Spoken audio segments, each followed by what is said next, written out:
got a lot to cover here in the world of golf, and as always, we turn to Jason Sobel from the Action Network. Adam Kaufman here with you. Jason, what's going on? What's up, Adam? I am somewhat awake after a long week at the Ryder Cup, but what a week it was, man. It was awesome to be out there at Whistling Straits. Let's talk about the Ryder Cup, because obviously for the Americans, it was a dominating win. The youngest U.S. team handing Team Europe its worst ever loss, 19-9 in that tournament. What were your big takeaways?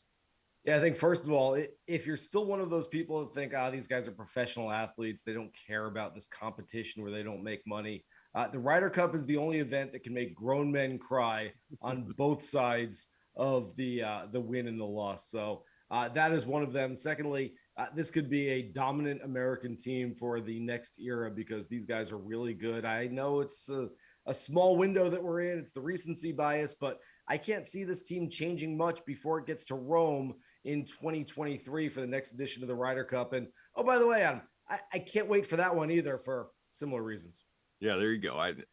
Hopefully I can tag along. Just put me in your suitcase. I'll come along with you.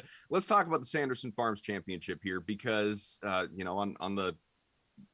the heels of the Ryder Cup, there's only one guy from that tournament that decided, I'll go along. I'll participate in this. And that's Sergio GARCIA, who just happens to be the returning champ. So it makes sense. DK Sportsbook has him at plus 2,000 odds to win this event.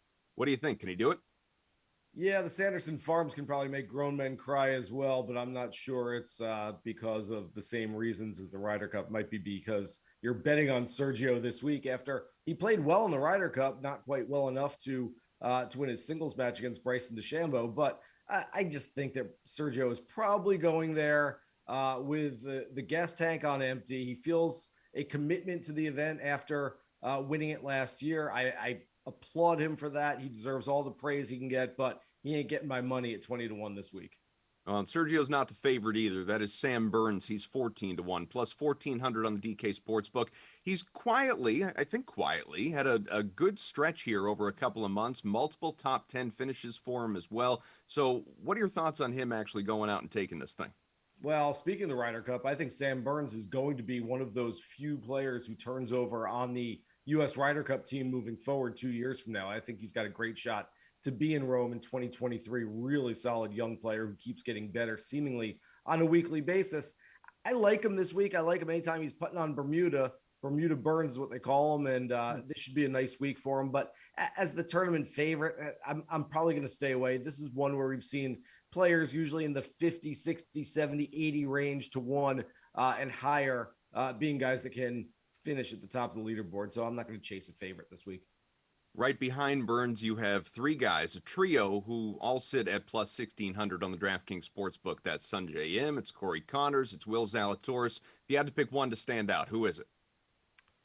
Yeah, I like Connors a lot.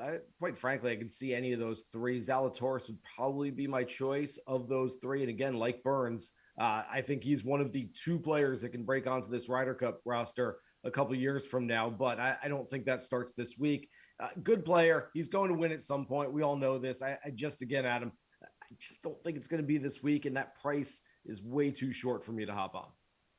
I don't want to be one of those grown men crying this week at the Sanderson Farms Championship. So give me some value to look for in this tournament. Yeah, there's plenty of it up and down the board. I don't know that you're finding too much value on Mito Pereira right now, but he's a guy that has finished in the top 5 in 3 of his last 6 starts. And in one of the other ones, he finished 6th. So he's feeling more and more comfortable on the PGA Tour, seemingly by the week.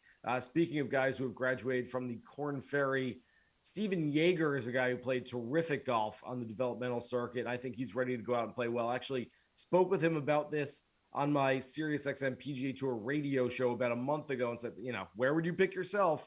And this event is one of 2 that he mentioned. So if he likes himself here this week, then I like him as well. A couple other names, Hudson Swafford had been playing well. CT Pan could be a nice play at this event. So I think there's a lot of value further down the board if you want to take a look into those triple digits.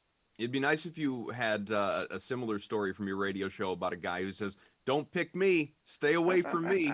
Or are you telling the bettors to stay away from here this week?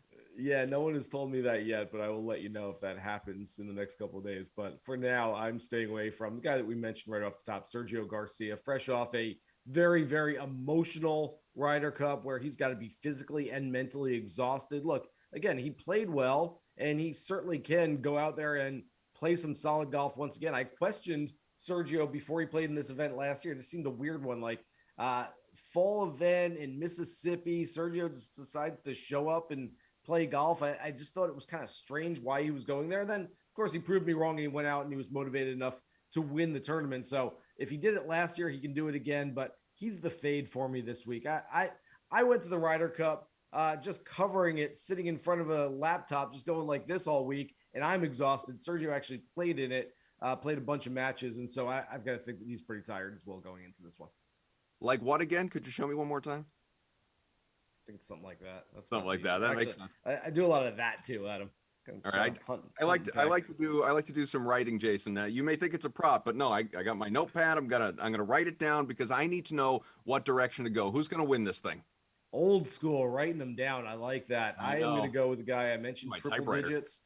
And there are some guys in those longer odds that I don't mind chasing this week. JT Poston, I think his odds have really dipped because of 3 straight missed cuts, but actually drove the ball well at the Fortinet Championship in the season opener a couple of weeks ago. He was solo third here last year, T11 the year before, and I think this is a really nice, comfortable spot for him. He's a guy that's won before on the PGA Tour, finished second, lost in a playoff in the Barbasol just a few months ago. So he's not that far removed from playing good golf. And again, I just really like the number. If you're going to chase somebody, chase a guy who's got that ceiling of winning potential out there. And I think JT Poston is that guy this week.